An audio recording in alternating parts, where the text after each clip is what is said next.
Bonjour à tous, aujourd'hui nous allons suivre un tutoriel pour remplacer l'écran sur l'iPhone XR. Pour réaliser cette réparation, vous aurez besoin bien sûr de l'écran. Vous le retrouverez en vente sur notre site internet et vous avez un accès direct au produit en scannant le code QR. Celui-ci vous sera livré avec le patron d'aide au montage qui va vous aider à suivre le tutoriel. Et vous allez voir, c'est très important le patron d'aide au montage car vous avez beaucoup d'éléments à retirer durant cette réparation. Vous aurez besoin également du kit d'outils Bricophone spécial iPhone. Vous retrouverez également le lien en scannant le code QR. Vous pouvez également opter pour le kit complet de réparation qui comprend l'écran, le kit d'outils, le joint d'étanchéité pour repositionner l'écran et le patron en version adhésif. En commandant ces pièces sur notre site internet, vous bénéficiez d'une assistance technique et gratuite par chat, par téléphone et également par mail. Et vous bénéficiez également de 10% de remise avec le code YouTube. Et je vous rappelle que les retours sont gratuits sur Bricophone. C'est une réparation qui est assez facile. La difficulté est notée 2,5 sur 5. Il faut compter environ 40 minutes pour remplacer l'écran sur votre iPhone XR.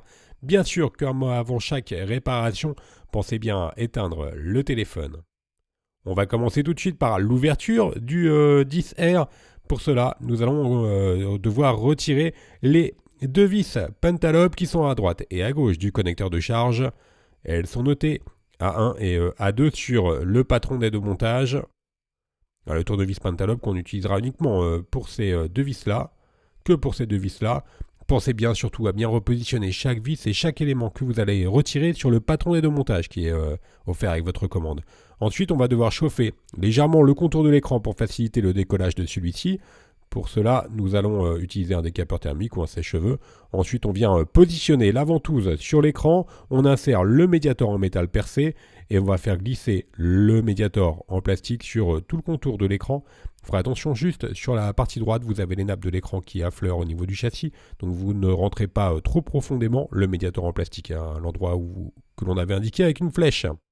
Une fois que vous avez bien fait tout le contour du téléphone avec un médiator en plastique, on va pouvoir ouvrir le téléphone de la gauche vers la droite. Vous ferez attention, l'écran est toujours connecté à la carte mère, donc on va pouvoir maintenant déconnecter le bloc écran. Pour pouvoir déconnecter le bloc écran, on va devoir retirer 3 plaquettes et l'on va commencer par la première qui est maintenue par les vis Trewing notées de B1 à B3 et qui va maintenir la nappe de la batterie. Donc on va devoir déconnecter bien sûr la batterie pour travailler en toute sécurité par la suite. Maintenant on peut retirer donc la plaquette métallique notée dièse 2 et on a un accès direct à la nappe de la batterie que l'on va commencer par déconnecter. On va faire la même opération pour la plaquette du haut qui est maintenue par les vis notées C, alors de C1 à C5, C1, C2 des vis cruciformes et C3, C5 des vis Trewing. Vous ferez attention à l'élément métallique noté dièse 3 qui est associé à la vis C2, donc sur la partie droite de la plaquette. Donc surtout, je vous le rappelle, repositionnez bien les éléments sur le patron d'aide au montage. On peut retirer maintenant la plaquette métallique notée dièse 4 et on a un accès direct aux nappes et notamment à la nappe du module écouteur interne de l'oreille que l'on va retirer. Maintenant, on vient retirer la dernière plaquette qui est maintenue par deux vis notées C6 et C7 et ce sont encore des vis Trewing et la plaquette métallique, elle est notée dièse 5. On retire cette plaquette métallique et on a un accès maintenant aux deux nappes de l'écran que l'on déconnecte. Nous pouvons maintenant déposer notre écran. On va mettre le châssis du téléphone de côté et l'on va devoir récupérer certaines pièces de l'écran pour le positionner, pour positionner ces pièces sur le nouvel écran. Et on va commencer par les pièces qui sont situées en haut de celui-ci. Donc il s'agit du module haut-parleur interne et externe qui est maintenu par les vis notées de D1 à D4.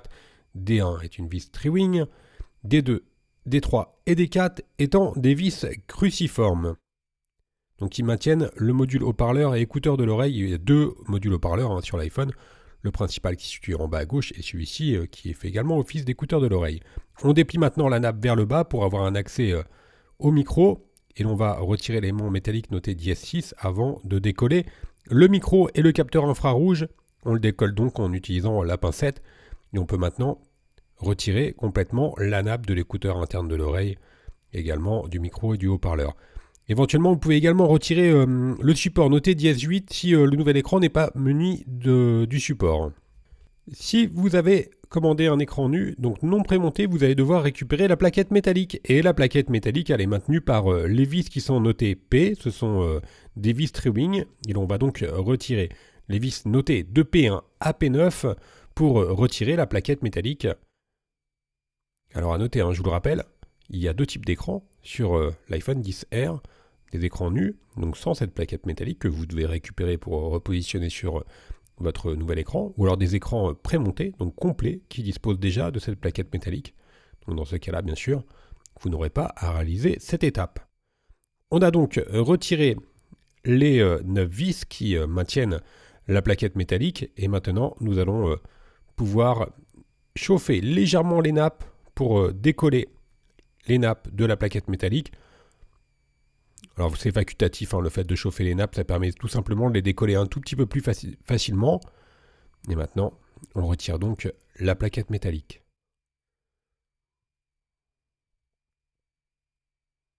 La plaquette métallique, elle sera bien sûr à repositionner lors du remontage. Et justement, la partie démontage est maintenant terminée, donc on va passer bien sûr au remontage. Si vous avez opté pour un écran nu, dans ce cas-là, il faudra reprendre la plaquette métallique que l'on vient d'enlever, repositionner celle-ci sur le nouvel écran. On fera attention, bien sûr, au bon pliage des nappes. On commence par remettre la nappe qui est sur toute la longueur. Ensuite, on vient replier l'autre. Et bien sûr, nous allons refixer cette plaquette avec les vis Trewing notées de P1 à P9. Et ces vis, elles sont situées sur la tranche du châssis de l'écran. Vous pouvez également remettre le support des caméras si votre écran n'est pas pourvu de ces supports. Donc il était noté dièse 8, il était récupéré sur l'ancien écran. On reprend maintenant notre module haut-parleur interne. On vient repositionner le micro. Alors faites bien attention au bon positionnement du micro. Ensuite, on remet l'élément noté dièse 6. On vient replier la nappe de l'écouteur interne et que l'on va bien sûr refixer à l'aide des vis D1, D2, D3 et D4. Ce sont des vis cruciformes et Trewing. Une fois que vous aurez correctement refixé le module écouteur interne, on va devoir repositionner le joint d'étanchéité sur le châssis du téléphone. Alors c'est une étape qui est facultative. Le joint d'étanchéité, vous enlevez au préalable la première partie de l'adhésif. Ensuite, vous positionnez grâce au patron le joint d'étanchéité sur le châssis du téléphone qui devrait être parfaitement propre. On applique le joint d'étanchéité avec le tournevis plat. On fait glisser le tournevis plat sur tout le contour et ensuite on enlève le patron et les derniers stickers. Vous retrouverez bien sûr un tutoriel un petit peu plus précis sur notre site internet pour le positionnement du joint d'étanchéité. On reprend maintenant notre bloc écran. On vient reconnecter les nappes de l'écran. Ensuite, on vient repositionner la plaquette métallique notée dièse 5 et qui est maintenue par les vis Trewing notées C6 et C7. Alors faites bien attention à bien repositionner surtout les bonnes vis, car vous vissez directement sur la carte mère.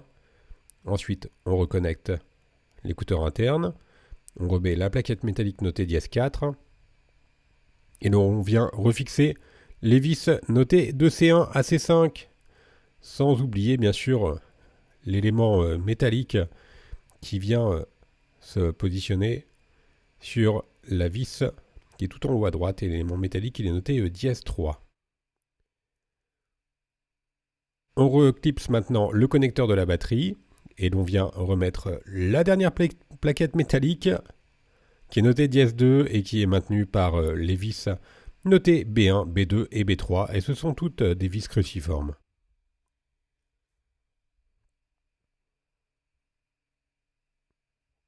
La réparation est presque terminée. On va pouvoir refermer l'écran.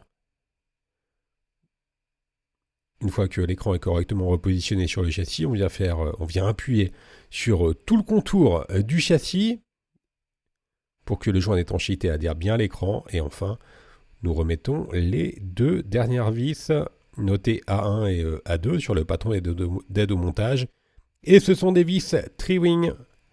Voilà, la réparation est maintenant terminée. Vous pouvez rallumer votre téléphone.